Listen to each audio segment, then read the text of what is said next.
കഥകളി. കേരളത്തിലെ തനത് കലാരൂപമാണ് കഥകളി. ടോട്ടൽ തിയേറ്റർ, വെട്ടത്ത് സമ്പ്രദായം, കലകളുടെ രാജാവ്, നൃത്തനാട്യം എന്നിങ്ങനെയെല്ലാം കഥകളി അറിയപ്പെടുന്നു. കഥകളിയുടെ ആദ്യകാല രൂപമാണ് രാമനാട്ടം. കൊട്ടാരക്കര തമ്പുരാൻ രചിച്ച രാമനാട്ടത്തിൽ നിന്നാണ് കഥകളി പരിണമിച്ചതെന്ന് വിശ്വസിക്കപ്പെടുന്നു. രാമനാട്ടം രചിച്ചിരിക്കുന്നത് മലയാള ഭാഷയിലാണ്. കഥകളിയുടെ സാഹിത്യരൂപം അറിയപ്പെടുന്നത് ആട്ടക്കഥ.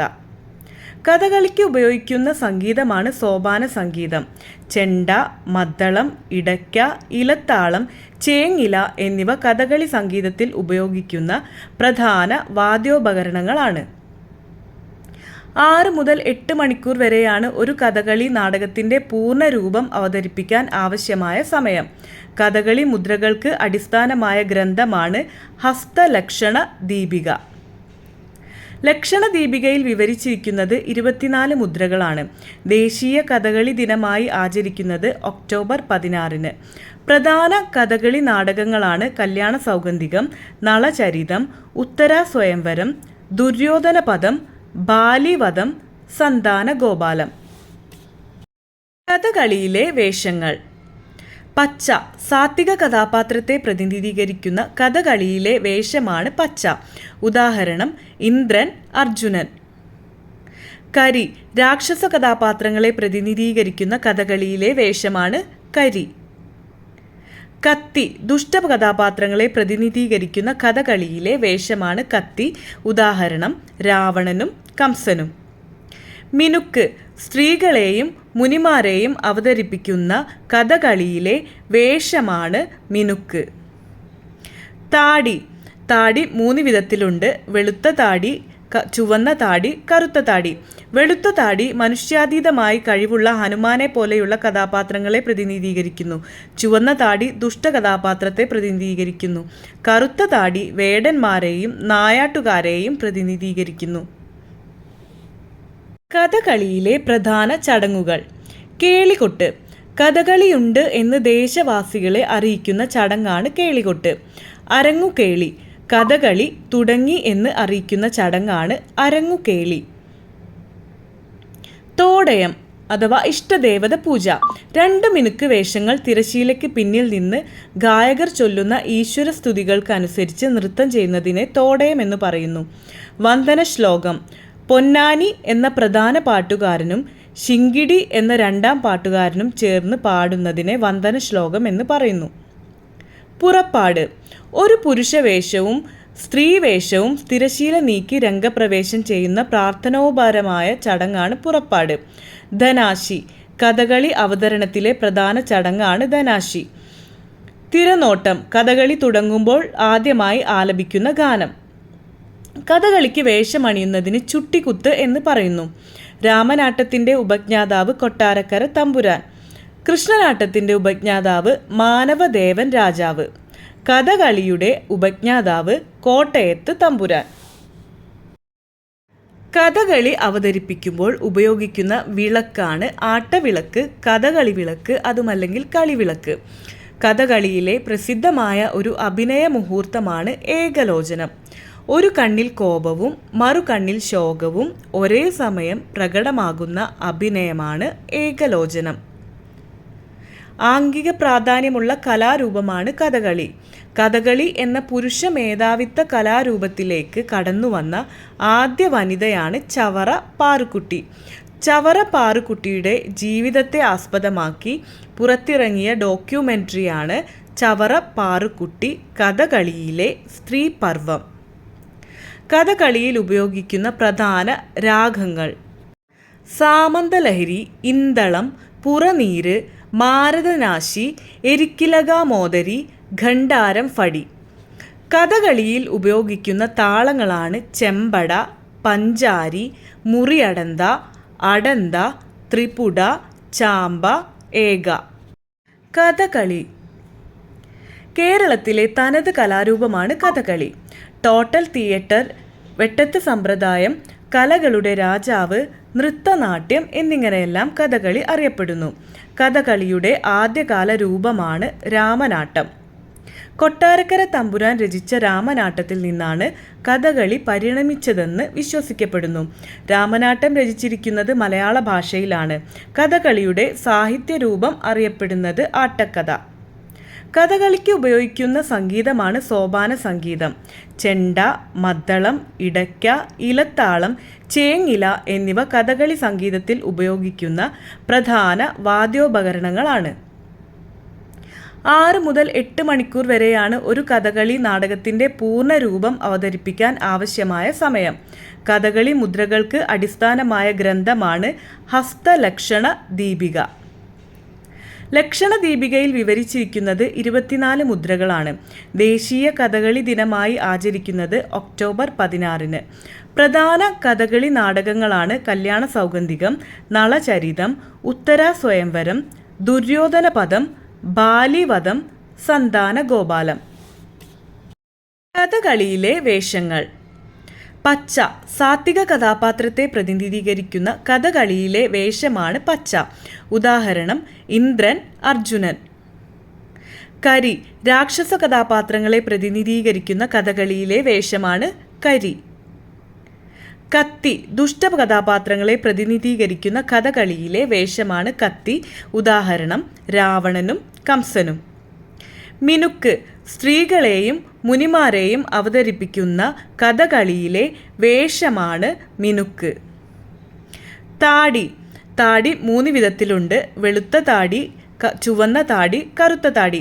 വെളുത്ത താടി മനുഷ്യാതീതമായി കഴിവുള്ള ഹനുമാനെ പോലെയുള്ള കഥാപാത്രങ്ങളെ പ്രതിനിധീകരിക്കുന്നു. ചുവന്ന താടി ദുഷ്ട കഥാപാത്രത്തെ പ്രതിനിധീകരിക്കുന്നു.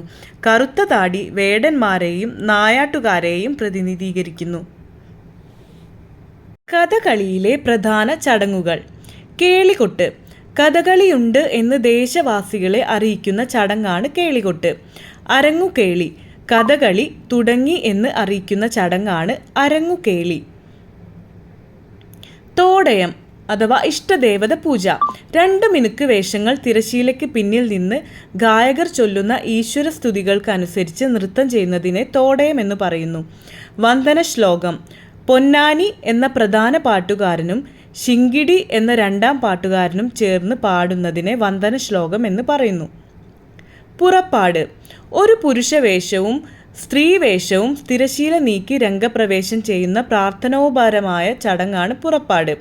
ധനാശി കഥകളി അവതരണത്തിലെ പ്രധാന ചടങ്ങാണ് ധനാശി. തിരനോട്ടം കഥകളി തുടങ്ങുമ്പോൾ ആദ്യമായി ആലപിക്കുന്ന ഗാനം. കഥകളിക്ക് വേഷമണിയുന്നതിന് ചുട്ടിക്കുത്ത് എന്ന് പറയുന്നു. രാമനാട്ടത്തിൻ്റെ ഉപജ്ഞാതാവ് കൊട്ടാരക്കര തമ്പുരാൻ.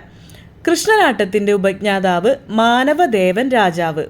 കഥകളിയുടെ ഉപജ്ഞാതാവ് കോട്ടയത്ത് തമ്പുരാൻ. കഥകളി അവതരിപ്പിക്കുമ്പോൾ ഉപയോഗിക്കുന്ന വിളക്കാണ് ആട്ടവിളക്ക്, കഥകളി വിളക്ക്, അതുമല്ലെങ്കിൽ കളിവിളക്ക്. കഥകളിയിലെ പ്രസിദ്ധമായ ഒരു അഭിനയ മുഹൂർത്തമാണ് ഏകലോചനം. ഒരു കണ്ണിൽ കോപവും മറുകണ്ണിൽ ശോകവും ഒരേ സമയം പ്രകടമാകുന്ന അഭിനയമാണ് ഏകലോചനം. ആംഗിക പ്രാധാന്യമുള്ള കലാരൂപമാണ് കഥകളി. കഥകളി എന്ന പുരുഷ മേധാവിത്വ കലാരൂപത്തിലേക്ക് കടന്നുവന്ന ആദ്യ വനിതയാണ് ചവറ പാറുക്കുട്ടി. ചവറ പാറുക്കുട്ടിയുടെ ജീവിതത്തെ ആസ്പദമാക്കി പുറത്തിറങ്ങിയ ഡോക്യുമെൻ്ററിയാണ് ചവറ പാറുക്കുട്ടി കഥകളിയിലെ സ്ത്രീ പർവം. കഥകളിയിൽ ഉപയോഗിക്കുന്ന പ്രധാന രാഗങ്ങൾ. സാമന്തലഹരി, ഇന്തളം, പുറനീര്, മാരതനാശി, എരിക്കിലകാമോദരി, ഖണ്ഡാരം, ഫടി. കഥകളിയിൽ ഉപയോഗിക്കുന്ന താളങ്ങളാണ് ചെമ്പട, പഞ്ചാരി, മുറിയടന്ത, അടന്ത, ത്രിപുട, ചാമ്പ, ഏക. കൂത്ത് കൂടിയാട്ടത്തിൻ്റെ ഒരു ഭാഗമായി കൂടിയാട്ടത്തിൽ നിന്ന് വേറിട്ടും ക്ഷേത്രങ്ങളിൽ അവതരിപ്പിക്കുന്ന കലാരൂപം. വാചിക പ്രധാനമായ കല. ഏകാന്ത അഭിനയ ശൈലി പിന്തുടരുന്ന കലാരൂപം.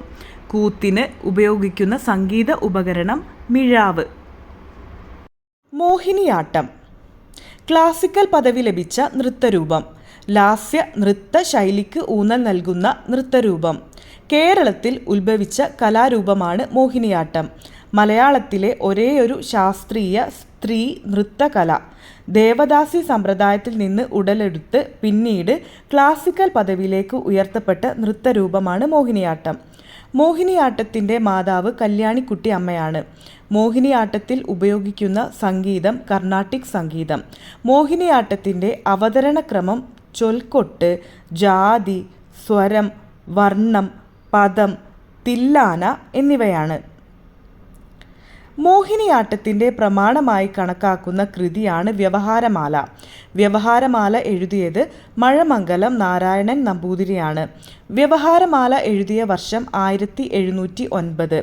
മോഹിനിയാട്ടത്തെക്കുറിച്ച് പരാമർശിക്കുന്ന കുഞ്ചൻ നമ്പ്യാരുടെ കൃതിയുടെ പേരാണ് ഘോഷയാത്ര. മോഹിനിയാട്ടത്തെ പ്രോത്സാഹിപ്പിച്ച തിരുവിതാംകൂർ രാജാവ് സ്വാതി തിരുനാളാണ്. മോഹിനിയാട്ടത്തിൻ്റെ വളർച്ചയ്ക്ക് പ്രധാന പങ്കുവഹിച്ച സ്ഥാപനം കേരള കലാമണ്ഡലം. കൂടിയാട്ടം ഇപ്പോഴും നിലനിൽക്കുന്ന ഏക പ്രാചീന സംസ്കൃത നാടകമാണ് കൂടിയാട്ടം. അഭിനയത്തിൻ്റെ അമ്മ എന്നറിയപ്പെടുന്ന കലാരൂപമാണ് കൂടിയാട്ടം. കൂടിയാട്ടം എന്ന പദത്തിൻ്റെ അർത്ഥം കൂടിച്ചേർന്നുള്ള അഭിനയം എന്നാണ്. കേരളത്തിലെ ഏറ്റവും പഴയ രംഗകലയാണ് കൂടിയാട്ടം. കൂടിയാട്ടം അവതരിപ്പിക്കുന്ന അരങ്ങിനെ കൂത്തമ്പലം എന്ന് പറയുന്നു. കൂടിയാട്ടത്തിന് ഉപയോഗിക്കുന്ന പ്രധാന വാദ്യോപകരണം മിഴാവാണ്.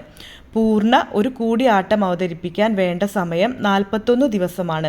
മലയാളത്തിൽ സംസാരിക്കാൻ അവകാശമുള്ള കൂടിയാട്ടത്തിലെ ഏക കഥാപാത്രം വിദൂഷകനാണ്. കൂടിയാട്ടം അവതരിപ്പിക്കുന്ന പുരുഷ കഥാപാത്രം ചാക്യാർ എന്നും കൂടിയാട്ടം അവതരിപ്പിക്കുന്ന സ്ത്രീ കഥാപാത്രം നാങ്യാർ എന്നും അറിയപ്പെടുന്നു. കൂടിയാട്ടത്തിൻ്റെ കുലപതി അമ്മാനൂർ മാധവ ചാക്യാരാണ്. കൂടിയാട്ടത്തിൻ്റെ എല്ലാ അവതരണവും നടക്കുന്ന കേരളത്തിലെ ക്ഷേത്രങ്ങളാണ് കൂടൽമാണിക്യ ക്ഷേത്രവും വടക്കുംനാഥ ക്ഷേത്രവും. 2001 യുനെസ്കോയുടെ ലോക പൈതൃക പട്ടികയിൽ ഉൾപ്പെടുത്തിയ ആദ്യ നൃത്തരൂപമാണ് കൂടിയാട്ടം. കഥകളിയുടെയും കൂടിയാട്ടത്തിൻ്റെയും പുനരുദ്ധാരണത്തിനായി പ്രവർത്തിക്കുന്ന സംഘടനയാണ് മാർഗി. മാർഗിയുടെ ആസ്ഥാനം തിരുവനന്തപുരം ജില്ലയാണ്. കേരള നടനം കഥകളിയെ അടിസ്ഥാനപ്പെടുത്തി രൂപീകരിച്ച കഥകളി നടനമാണ് കേരള നടനം. 1913 അമേരിക്കൻ നർത്തകിയായ ഈസ്നർ ഷർമാൻ എന്ന രാഗിണി ദേവിയാണ് കേരള നടന പിറവിക്ക് ആധാരമായ ആശയം മുന്നോട്ട് വെച്ചത്. കേരള നടനത്തിൻ്റെ സൃഷ്ടാവ് ഗുരു ഗോപിനാഥ് അഥവാ കലാമണ്ഡലം ഗോവിന്ദപിള്ളയാണ്. ഗുരു ഗോപിനാഥിൻ്റെ ആത്മകഥയുടെ പേരാണ് എൻ്റെ ജീവിത സ്മരണകൾ. കൃഷ്ണനാട്ടം കേരളത്തിൻ്റെ തനതുകല എന്ന് വിശ്വപ്രസിദ്ധി ആർജിച്ച കഥകളിയുടെ മൂലകലയും കേരളീയമായ ആദ്യത്തെ നൃത്തനാടകവുമാണ് കൃഷ്ണനാട്ടം. കൃഷ്ണഗീതിയെ അഷ്ടപതി എന്ന് പറയും പോലെ കൃഷ്ണനാട്ടത്തെ അഷ്ടപതിയാട്ടം എന്നും പറയുന്നു. 8 ദിവസത്തെ കളിയാണ് കൃഷ്ണനാട്ടം. 8 നാഴിക എണ്ണ, 8 തിരി, 8 കുട്ടികൾ, 8 നാഴിക നേരത്തെ കളി, 8 അരങ്ങു പണം എന്നിങ്ങനെ 8 ചേർന്നുള്ള കണക്കുകളാണ് കൃഷ്ണനാട്ടത്തിനുള്ളത്. തിറയാട്ടം കേരളത്തിൽ തെക്കൻ മലബാറിലെ അതായത് കോഴിക്കോട്, മലപ്പുറം ജില്ലകളിൽ കാവുകളിലും തറവാട്ടു സ്ഥാനങ്ങളിലും വർഷം തോറും നടത്തി വരുന്ന ഒരു അനുഷ്ഠാന കലാരൂപമാണ് തിറയാട്ടം. ദേവപ്രീതിക്കായി കോലം കെട്ടിയാടുന്ന ചടുലവും വർണ്ണാഭവും ഭക്തി നിർഭരവുമായ ഗോത്ര കലാരൂപമാണിത്. നൃത്തവും അഭിനയക്രമങ്ങളും ഗീതങ്ങളും വാദ്യാഘോഷങ്ങളും മുഖത്തെഴുത്തും മെയ്യെഴുത്തും ആയോധന കലയും അനുഷ്ഠാനങ്ങളും സമന്വയിക്കുന്ന ചടുലമായ ഗോത്ര കലാരൂപമാണ് തിറയാട്ടം. ഓട്ടൻതുള്ളൽ 300ഓളം കൊല്ലം മുമ്പ് കുഞ്ചൻ നമ്പ്യാർ ആവിഷ്കരിച്ച ജനകീയ കലാരൂപമാണ് ഓട്ടൻതുള്ളൽ. സാധാരണക്കാരൻ്റെ കഥകളി എന്നും ഓട്ടൻതുള്ളൽ അറിയപ്പെടുന്നു. നർമ്മവും ആക്ഷേപഹാസ്യവും സാമൂഹിക വിശകലനവും എല്ലാം ചേർത്ത് ആകർഷകമായി രചിച്ച പാട്ടുകൾ ബഹുജനങ്ങൾക്ക് ആകർഷകമാം വിധം ചടുല നൃത്തമായി അവതരിപ്പിക്കുകയാണ് ഓട്ടൻതുള്ളലിൽ. മിക്കപ്പോഴും ക്ഷേത്രത്തിന് പുറത്താണ് ഓട്ടൻതുള്ളൽ അവതരിപ്പിച്ചിരുന്നത്.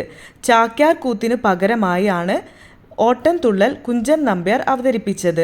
അന്നത്തെ സാമൂഹിക സാമ്പത്തിക വ്യവസ്ഥയ്ക്കും മുൻവിധികൾക്കും എതിരായ ഒരു പ്രതിഷേധമായിരുന്നു ഓട്ടൻതുള്ളൽ. നിറപ്പകിട്ടാർന്ന വേഷങ്ങൾ അണിഞ്ഞ ഒരു കലാകാരൻ ഒറ്റയ്ക്ക് തുള്ളൽ പാട്ടുപാടി നൃത്തം ചെയ്യുകയും അഭിനയിക്കുകയും ചെയ്യുന്നു. ചവിട്ടുനാടകം. കേരളത്തിലെ ലത്തീൻ ക്രൈസ്തവരുടെ ഇടയിൽ പ്രചാരത്തിലുണ്ടായിരുന്ന ഒരു കലാരൂപമാണ് ചവിട്ടുനാടകം. കൊടുങ്ങല്ലൂരിന് വടക്ക് ചാവക്കാട് മുതൽ തെക്ക് കൊല്ലം വരെയുള്ള തീരപ്രദേശങ്ങളിലെ ലത്തീൻ കത്തോലിക്കരുടെ ഇടയിലാണ് ചവിട്ടുനാടകത്തിനു പ്രചാരം. മധ്യകാല യൂറോപ്പിലെ നാടകരൂപങ്ങളുടെ ഉള്ളടക്കത്തിലും അവതരണത്തിലും അനുകരിച്ച് രൂപപ്പെടുത്തിയതാണ് ഈ ദൃശ്യകലാരൂപം. യൂറോപ്പിലെ വിഖ്യാതമായ കഥകളെ ചവിട്ടുനാടക ചുവടുകളായി സ്വീകരിച്ചെങ്കിലും ഭാഷ ചെന്തമിഴായിരുന്നു. പോർച്ചുഗീസ് പ്രാധാന്യമുള്ള കൊച്ചിയും കൊടുങ്ങല്ലൂരുമാണ് ഈ കലാരൂപത്തിൻ്റെ മൂലത്തറവാടുകൾ. ഉദയംപേരൂർ സുനഹദോസിനു ശേഷം മാർത്തോമാ ക്രിസ്ത്യാനികൾ റോമൻ കത്തോലിക്കരായതോടെ ചവിട്ടുനാടകങ്ങൾ തീരദേശങ്ങളിൽ നിന്നും തുറമുഖങ്ങളിൽ നിന്നും ഉൾനാടുകളിലേക്ക് പ്രചരിച്ചു.